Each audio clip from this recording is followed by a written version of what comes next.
This is the Giraffes Don't Eat Steak podcast, a show that brings you marketing stories, tips, hints, and much more. A treat for those who want to succeed in business or marketers who just want to learn. Hello. Hi, Alex. Hello, Erica. How are you doing? I am good, and I'm really excited that we have John with us today. Welcome, John. Hiya. Good Hi, to see John. you. So, Alex, I have been chatting to John for quite a while, and John is like an expert on marketing automation. And I know this is something you and I have dabbled in over the years, but I just thought, I'm sure in one of our previous podcasts, we spoke about getting an expert on the subject in, and there was John. So I thought, hey. Here he is. And so welcome, John. Why don't you tell us a little bit about you and your business? Okay, so I've been doing online and digital marketing probably for about 20 years now. And I specialized in marketing automation. Basically, I used to run a full service agency in marketing. And then about 6 years ago, I just branched away and specialized more on just helping small and medium-sized companies, essentially, work on a particular area, which is marketing automation, helping them set the systems up and get it working for their businesses. So for the layperson, what is marketing automation? What is that? Okay, it's a good question. So the simple answer is exactly as it sounds. It's all about automating your marketing activities. However, the phrase was coined specifically at first by a company called HubSpot. They came up with the idea of marketing automation, and they had a slightly different view on it, which was basically they use a technology stack of marketing technologies, and then you bring in some marketing strategies and initiatives to try and make that stack or that technology work for you to grow your business. So marketing automation, I would say today, is more about setting up tactics and initiatives around a technology stack. And why do it, John? What's the benefit? Why do it? It's probably easy to explain, the concept behind marketing automation. So in most businesses, you tend to have a sales function and you may have a marketing function, and the sales function sits there with a CRM and his telesale operators, and the marketing function sit there creating their ads and posting their stuff on social media. But that's not how the customer works. And the customer works as a customer journey. And they tend to go through a cycle where they start by showing a bit of interest, going through to the point of actually purchasing something. They don't actually care whether they interact with the marketing or the sales function. So actually, marketing automation is about centralizing your marketing and sales such that the center now becomes around the customer. So what marketing automation does is let you become customer-centric in the way that you operate in your business. If you get your head around that, then there's loads of benefits that come out of it. Most obvious one being that because you are now customer-centric, you give a better customer experience. You create a higher propensity or likelihood that they're going to buy from you rather than one of your competitors. You can be much more productive and much more effective at the way you manage your processes. And your business becomes more coherent in its strategy, and you'll get a lot of productivity gains as a result. It's the ultimate nirvana in marketing and sales. Yeah, I mean, that's a really interesting way to illustrate how it works. I mean, I think we've always been when I say we, I'm talking about Erica and myself, that we've been kind of customer-centric in terms of the things that we do is with the customer in mind. But it's really interesting to think about the mechanics of what you're doing and ensuring that the two separate teams that often like to fight each other quite a lot are united, so that from a technical point of view, so that the journey is smooth and the journey is focused and the technical side is focused on the customer, not just the messaging, which I think when we say being customer focused, a lot of the time we think about from a kind of messaging point of view rather than a technical point of view, which also has a huge impact on the kind of the friction that the customer is experiencing in that journey. Absolutely, you got it in a nutshell. It's exactly it, Alex. And you know, the kind of players that came into the market in the early days that coined this kind of approach were obviously HubSpot, which I mentioned, and then you had some of what I call the big boys coming in, the Marketos, the Pardots, the Eloquias, and they tended, because of the technology stacks involved, tended to very much focus on the sort of the high, you know, the large corporates, the large enterprise customers. But what's been happening over the last 3, 4, 5 years is the cost of these technologies are now being provided by the suppliers, including Constant Contact, and the entry level to allow small and medium companies can now take advantage of these systems and start to have this technology centric all in one place. And something that I used to struggle with in all my years of marketing was that you would have your Google Analytics down one end of the line, which allow you to see who's visiting your website. And at the other end, you're looking at social media stats, and then you're looking at this report and that report. But you weren't being able to aggregate the data, put it all together so that you could see a single view of your customer from their first point of engagement with you to even back ultimately to the point at which they leave you, their dying point, and when do they leave you at the end of the day. So with these technology stacks, you can now see that whole process end to end. And in terms of the insights it gives you as a business, it's you know it makes a complete quantum leap in terms of what you can deliver and see. And the absolute ultimate example of somebody who pulls that together perfectly is Amazon.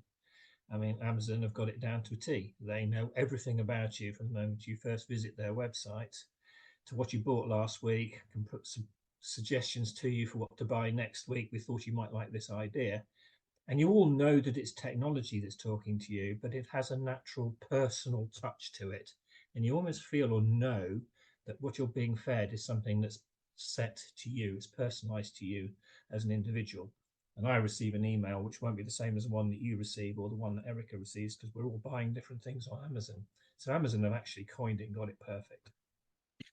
That just reminds me of something that I've noticed in the last couple of months. Maybe it's been happening for a bit longer, but just in terms of personalizing the journey for the customer is with Uber. So I've been getting an Uber like to go to a jiu-jitsu class, and which I do Tuesdays, Thursdays, and Saturdays. And I get an Uber in the morning. Just before the class, and then I get an Uber after the class. And they've been tracking, obviously, my movements with Uber and the frequency I'm using it. And now, like after the class, I'm getting a message saying, "Are you ready to be picked up?" Yeah. And I get it as well, like, "Are you ready to leave?" Saying like, "You ready to leave your house?" I get the message like before, and I'm like, it's crazy. And you get it right, it does have that particular effect for you. It was Exactly. one client I went to about, I don't know, it's been about 3 years ago. I met them at a sort of work shed. It was just in the beginning of the COVID period. And this guy turned up for a first meeting with me, a face-to-face meeting to talk about marketing automation. And he came in through the door, and as we sat down, he looked at me almost slightly red-faced and embarrassed. I says, "What's up?" He says, "I'm really sorry." He says, "I know you've been sending those emails to follow me up to check that I was coming today. I'm really sorry I didn't get a chance to respond to any of them. I really do apologize." And I said to him, "Well, obviously the system has worked because you thought that those emails had come from me. They were all just generated by the system as an automatic means of just reminding you about the meeting and just checking to make sure that you're coming." And he goes, "Do you know, I hadn't even clicked," he says. "I thought they were genuinely all coming from you." I says, "Well, there you go." So, I mean, that was one sale that was almost guaranteed right from the right off, because he'd experienced how the marketing automation had impacted him even before we had the first meeting. I think there is a real art in the automated messaging though, because there's a lot of nuances in terms of how people respond, and if your automated message coming back. So, for example, if we're talking about like LinkedIn automated messaging, I mean, we've all received them, and we've probably all done them. You're creating a funnel of delayed messages, for example, and when somebody responds to you, your response might just sound a little bit off because of the way that they responded to you. So there's a real art in being able to create a series of messaging in automation that sounds genuine. I think Absolutely. there's the technical side is relatively easy, but the building a natural response flow is actually a lot more challenging. But Yeah, there's two parts should to be it, isn't it? it Sorry, should be a John. conversation. Yeah, it should be a conversation. So what you're trying to do is create a conversation with people rather than just push and direct and drive stuff at them. And to get that conversational element into your automation is, yeah, it requires a bit of thought. And I think where you're going to from, Erica, and then this is where, you know, I tend to get involved with a lot of companies, is that they can see the technology, they can see the value of the technology, but the real skill, the real hard work is the implementation, which is sitting down, actually mapping and understanding the customer journey, working out where the points are along the journey that you can naturally start this conversation and have this conversation. And when you have that conversation, you need to think about the different kind of profile of the people you're talking to make sure that you are talking in their language rather than just firing above their head or getting it off the mark. Because if you get it wrong, it can actually do exactly the opposite. Rather than help you, it can actually, you know, bring your brand down. Absolutely. And so that's what I was going to say. The hard work for me is actually the understanding your client bit, right? The really getting into, how would they respond? What are the likely responses? What message will resonate? How will it work well? So building that up front, I think that's really the hard work, because you can get right or get it wrong. Right. And that's, I think, the part people, they get technology and then they go, here it is, work now, right? And then when it doesn't work, they don't understand that they've missed a step, that they've missed like a really important step. That buying the technology is the same as any tool. It's just a tool. It's not going to do anything different unless you've done the work. I actually had a really good experience. I don't know if I've told you this one, Alex, but I love good salespeople. That I'm not a good salesperson myself. So when I do run across a good salesperson, I have to share. But this was clever. I mean, I feel I remember you used to work in sales back in South Africa in a call center, and you did really well. So I wouldn't beat yourself down too much. When you're starving, and unless you make a sale, you can't eat, you tend to do whatever it takes, right? So it's a slightly different model. But basically the sale, I can't even remember the product, so maybe it wasn't that good. But basically, straight after the initial call, I got a day later, I got an email talking about our vetting team has gone and investigated your company and your profile, and we feel that you'll be a perfect fit for this company. And then here is a quote from their report, and then it was in italics. Erica has done really awesome work in the marketing arena. She's worked with a wide range of clients, and her expertise would be a brilliant fit for it. Like, it was really, now, even though my brain is logical, and I know because I can also see on LinkedIn, no one looks at my LinkedIn profile. So I don't know how they did all this fabulous research without looking at anything.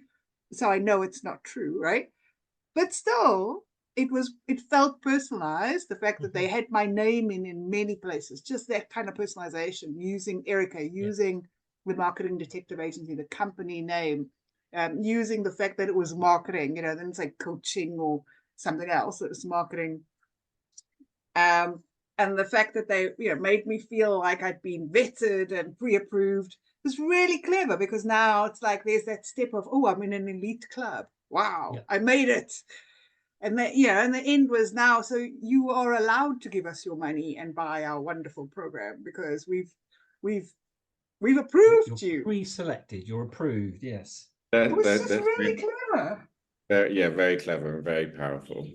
And they obviously understand me, their target market, brilliantly, because I'm still trying to find reasons in my head why I want this thing that I can't remember. But because it was such a good sales tactic, I'm like, there must be a reason. I really want this thing. But I think the vast majority of people who feel like they've been selected from an elite group of people will feel privileged that they've been selected, and I don't know what part, I guess the ego part of our body that we all have, of our mind that we all have, has been ticked, and And like, oh wow, I made it. Yes. Don't know what I made, but yay.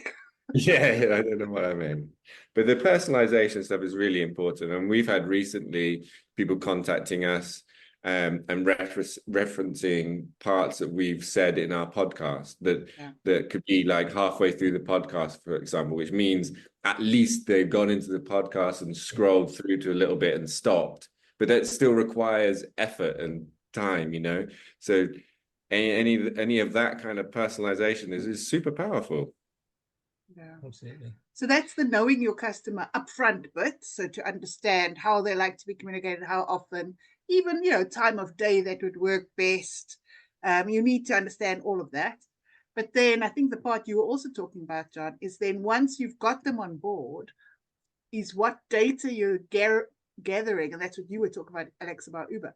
It's the post-sale data that you uniquely are gathering about them. That's not public information, because the first bit is more public information, right? The second bit is now much more personal about that person. Uber knows your travel schedule, how often you do it. It's about you. And then how do you use that and not waste that, right? And when I worked in banking before I got into insurance, the biggest frustration was like credit card data. Oh my goodness, you know everything about this person. You know where they shop, how often they shop. Like there's so much, and the banks at that stage were not utilizing that data at all. Like it was just, you could tell if someone suddenly started buying nappies off their credit card or started shopping at baby stores or whatever. That should give you a heads up that there's a baby coming, and you know what products do you have. Like there's so much we could have done. That was way back then, but we didn't. And it was really frustrating to go, what a waste of all this awesome data you're gathering that is not being utilized, right? Correct. And I mean, probably with the majority of people who I've implemented the system with, it's a usual story that they only probably use 20 or 30% of the power of the system, because to be able to use it 100%, you would literally be firing having to create more and more campaigns on a regular basis of, almost beyond your ability to do it. So then normally with most businesses, there is a degree of, right, let's work out which is the low hanging fruit, which are the easiest ones to go after first. Let's automate those processes. And then some of those, otherwise you can spend a lot of energy here and not necessarily see the returns. So again, another part of a good implementation is being able to understand those different customer paths and work out which ones are the ones that, the most common ones, the ones that are easiest for you to be able to automate and take advantage of. Yeah, and that will bring in the biggest returns, right? Exactly. Yeah, and I think it's quite key, and something that we. Sorry, John. I was going to say, probably for people's benefit, because we're obviously talking about marketing automation from a perspective of understanding it ourselves as probably highly professional marketeurs, but probably for the more the uninitiated, those that are still coming to terms with the idea of marketing automation, it's probably worth mentioning the kind of components that are in there from the technology stack. Yeah, go for it. So you've got so sort of at the heart of it is probably website tracking. So everybody's IP address from your phone, your computer, whatever it is, whenever you visit a website, is being tracked by the unique identifier of it. However, that unique identifier has no value in its own, other than, under GDPR, is still considered personal data, but you can't identify somebody from their device ID. However, if they complete a form or they do some sort of activity that reveals their identity, then you can tag the ID of the device to the person. And that's the point at which the data suddenly comes alive. So even if you visited a website 6 months ago and you've been to the site, you've been 3, 4, 5 times, the point at which you download the white paper, the point at which you buy the first purchase, e-commerce purchase, or the point at which you sign up for a webinar or an event, that's the point at which your device gets tagged to you, and then you're able to see the journey. So one of the first powers of marketing automation is you can immediately see the whole history of all the visits backdated from the point at which they're identified. So for instance, it wouldn't surprise many people to know that certainly in something like a B2B consultancy type sale, you'll typically find the first visit to the website was about 6 months before the point at which they actually revealed themselves and started talking to you. So The first visits, or the first time you know about them, they've actually been visiting you probably for several months. The other thing you then bring in is possibly a CRM. So rather than hold that data in a separate CRM, you can have it integrated into your marketing automation. So now what you can start to do is build what's called a life of the lead. So you can actually see on a direct timeline exactly at what point they first visited the website, at what point they downloaded a paper, at which point they entered into a live chat conversation with you, at which point they downloaded a white paper, at which point so you start to see a tracking within the system of exactly every step they take along their buyer's path. You can then also bring in the social media components. So you can actually do your posting, your social media management directly through the marketing automation platform. And again, when they open the post, they view the post, they review it, that information comes back onto the timeline. So from a marketer's perspective, you have this wealth of information that actually shows you every interaction and engagement. Once they start talking to you, it'll track every email that they send to you. So you'll see every email. If you receive a newsletter, you'll see what they opened, what they viewed, what they clicked. You start to get a wealth of data. So it just gives you some idea of what the technology can deliver to you. But again, having seen all that data doesn't in itself tell you what you need to do to be able to increase your sales or do your work. Absolutely. So this is where I talk about the technology gives all this wonderful information to you, sets it all up on a plate, but the skill then is implementing it and understanding how to use that data in order to be able to grow your business, increase your sales, or improve your customer satisfaction, whatever it is that's a goal of your business. And that's where the implementation becomes absolutely critical and clear. And I think that's where most companies fall down.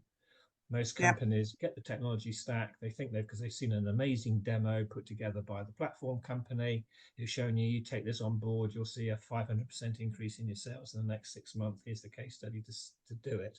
But a lot of companies just end up using it as an emailer module because they don't understand how to properly implement the system.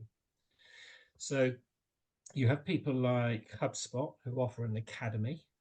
So when you sign up to them, you can join in their academy and they provide you a comprehensive package of training, online training modules that will allow you over a period of normally about 3 to 4 months. It's quite a long and comprehensive program to actually learn all the different tactics and mechanisms by which you can use this data. Because what you're actually doing is looking for putting people into personas or profiles. So you can start to segment the people within your database. And then you'll understand that for certain personas or certain kind of customers, they'll have different behavioral triggers, which will be the points at which you should then start the interactions. And again, it will help you to understand where those trigger points are and then how to use those triggers to automate a certain either a nurture campaign or to initiate a call or do whatever you need to do. So that would be how it's done with somebody like a HubSpot. And then you can go to the other side, which is somebody like myself, where I say to you, look, you just pay a license fee for the technology, and then I'll come and work for you in your business for 2 to 3 months. What I'll do is help us work together to understand your customers' journeys. Let's map them all out. Let's understand how your customer goes from just showing interest ultimately through the awareness, the desire, the intent, and then right the way down to the sale point. And then we'll work out where those triggers are. What are the points at which would it be good to interact with them to help them a little bit quicker along their own buyer journey? And then we'll put together 1 or 2 campaigns as an example so that we can set the process in stone and also put the reporting in behind it. So the goal really is not to set up the first few couple of campaigns with them and leave them afterwards to then, having now got that initial knowledge and done it using real events, real marketing in their own business, they can then copy it and reuse those and carry on doing it for themselves. And then I sit back and just give them support when they need it, as and when they need it, to be able to keep that system working for them. So, John, if there's someone who has been thinking about marketing automation and doesn't know where to start, what's the easiest place for a small business to start? Just by themselves? Just where do they start? I would, well, without blow my own trumpet, I guess they need to come to somebody like me who at least understands all the different marketing options out there. Because if you just type in marketing automation, you will end up on your HubSpots and so on. Now, HubSpot are particularly clever. The big boys like Marketo and Pardot, Salesforce, and so on, they don't have a problem selling a £30,000 a year license. Corporate customers pay that without thinking twice. But if you're a small business with 20, 30 employees, 30 grand a year just for a technology stack is quite a high price tag. So for those, so if you're in that sort of size of market, then there are other systems out there. So is that where you would start? Is find a system? So I would start. So you've got companies like Infusionsoft. You've got companies like Constant Contact, which I tend to work with. There's companies. Even Monday CRM is actually starting to move in that direction. So there are some out there that will allow you to have it at a much more lower cost, more affordable platform. And HubSpot is also quite good because HubSpot will give you effectively a free CRM, funny enough, because they've worked out very quickly if they can pull you in at the lowest level and you grow your business with them, then they'll ratchet you up through the different tiers. What's the other one we used, Alex? Active Campaign. Active Campaign, yeah. But I guess where you need to start off is ask yourself, what do I want to achieve at the beginning, right? That's given, because you're right, because those people will just give you a demo, but the real question is, what are you trying to achieve? Yeah, for example, Derek, you might just want to, you might just want to do a weekly newsletter, complete. Simple example. You wouldn't need a full HubSpot marketing suite for that. You would just you could just get the best package on MailChimp, for example. Yeah, exactly. Yeah, you go MailChimp or Constant Contact, one of their standard type stuff. So again, it depends on the amount of automation that you want to do. So, I mean, normally I would start off by saying, what's the goal? What you're trying to achieve? So for a lot of people, it may be growth in their business. For others, it may be just improving their productivity. They just know they've got, like I said to you, they've got a sales team, they've got a marketing team here. Two of them aren't talking to one another. So maybe their goal is they would just like to have a common language running between those two centers and perhaps consolidate them down into a single function. So if that's your goal, then that's a good starting point. You then need to look then at what technologies you may need to have access to that might need integrating. So are you using social media? Are you doing something like using a social media management tool? Do you have a website? Do you have a form builder? Do you have this? So I would probably do a little audit to see what technologies are currently being used within the business, because actually you can, it'll actually work out that if you consolidate all of those technologies into a single technology stack, you could, in itself, will probably save you money, and then everything will already be fully integrated, so you can have common and centralized reporting. So that would be the second one, is to do an audit around their technologies. And then the third one is start thinking about what is the marketing and the customer journey, and how do we actually use that system in a way that can be effective. And you say for some people it could just be email marketing. For most customers, it tends to be a combination. You're going to probably have some email marketing. You're probably going to have some CRM, some direct selling. You'll probably have events. You'll probably have webinars. You'll probably have downloadable white papers you'd like to track. So there's probably quite a mix. But once you understand what you need to do to take somebody through the buyer's journey, then that'll help you identify what system you need to help you do it. Yeah. And some examples just for the listeners. One that I've been working on recently is with a contact center, and it's cold outreach, but it's a warm-up email just before the call, so that can be automated to send the warm-up email, so that when the call happens, the call is, did you receive our email? And then whether the answer is yes or no, you can have the conversation. Then a follow-up email after the call going, thank you for the chat, depending on the way the call went. So it's around activity, so you don't have to keep it in one channel. It's around building all of those touch points together. Do you have an example, Alex, of where you're using it or have used it recently? Of kind of just examples for our listeners. Well, I mean, across like Meta platforms, for example, because now they are owning various different platforms. It's even if it's social media, it's cross social media platforms, especially if I'm searching for something in one place, I'm then being served adverts in another place. And I think that is actually quite powerful, because it's then giving you another context to it as well. So for example, if I'm searching somewhere and then I see it on Instagram, I'm in a kind of different space when I'm on this platform, and I'm more open to visual suggestion, for example. Whereas if I was on a search platform, I'm much more in an investigative mindset, but my guard is let down a little bit on Instagram, for example, because now I'm looking at photos of my friends' dogs, but then I get something that I've just been searching for, and I'm like, oh my God, yeah, I was looking for that. That's actually something of real interest to me. So I think those like cross-platform touch points are really important, especially when you can serve them the format in a different media. So from text to video or to image or white paper. And I think having that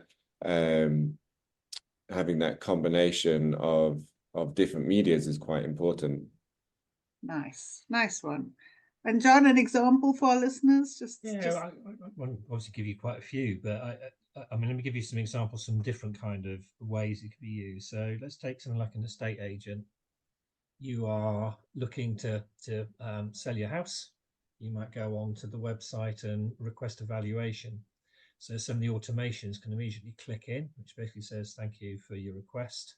We'll arrange a meeting with one of our consultants soon. In the meantime, here is, based on, we now got your details, here is a online valuation report, which is done automatically through one of our partners, to which you immediately receive a downloaded small document which explains about the company and also shows an initial valuation based on an online platform. Then obviously you get the setup of your meeting and agree a time. You get all of here we can tell you about how we operate as a business. So even before they turn up to that first meeting, they've already built a brand view of the person of being a very proactive, very energetic, very ahead of the game type company. And then when you turn up, they do the valuation. And again, they go back, they just fill in a couple of boxes, and it automates the valuation report that says, we gave you an online one before, but now we've seen your property. We think it's not worth 250K. We think it's worth 280K. And we'd be pleased to operate for you. Sign the paperwork and we're off and away. So you can alternate literally that whole process all the way through from the selling side. Very nice. So you can do that from what I would call a more prosumer or consumer approach. But you can also do similar things in a B2B environment. So in a B2B environment, you might say somebody's interested in an IT service. They go in and they download the latest white paper, which talks about the latest, I don't know, to give an example here of a maritime client who goes onto a website who is looking for a wide area network for their business, for their port, to be able to have phone coverage. So immediately they've downloaded a white paper which talks about the solutions for that market. And then again, the automations kick in. They says, thank you very much for downloading it. Here's a webinar that we did last month, which is talking about Wi-Fi network supports. We might find that of interest to you. And again, if they click it or view it, then says, here's a follow-up supporting material from that webinar that you might want to share with your clients or within your business. So you set up a series of very, very specific nurture campaigns purely based around that particular area of interest.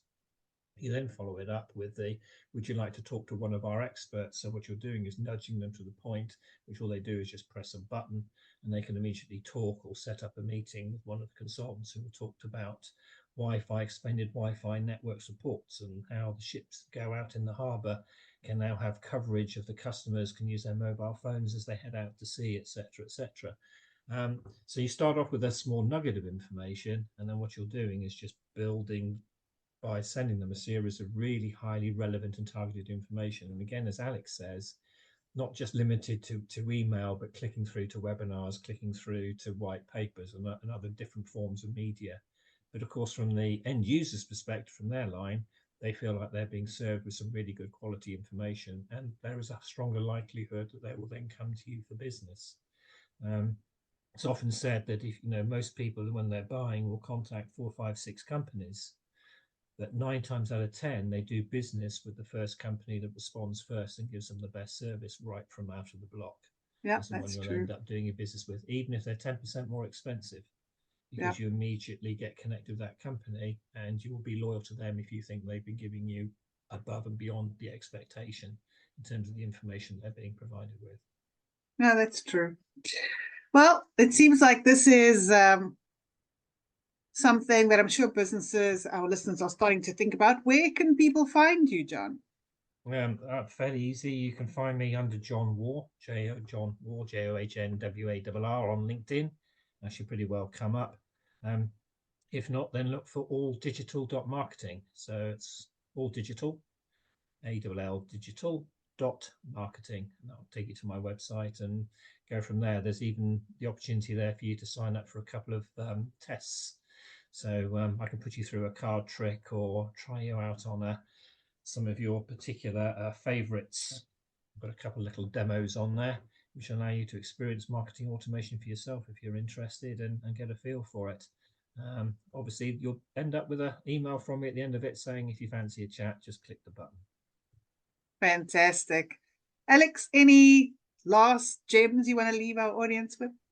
No, I think just a reminder of start by finding out what you're trying to achieve, and then based on what you're trying to achieve, find the right tool to help you facilitate that, instead of just buying the full package of a very large automation tool that you absolutely don't need.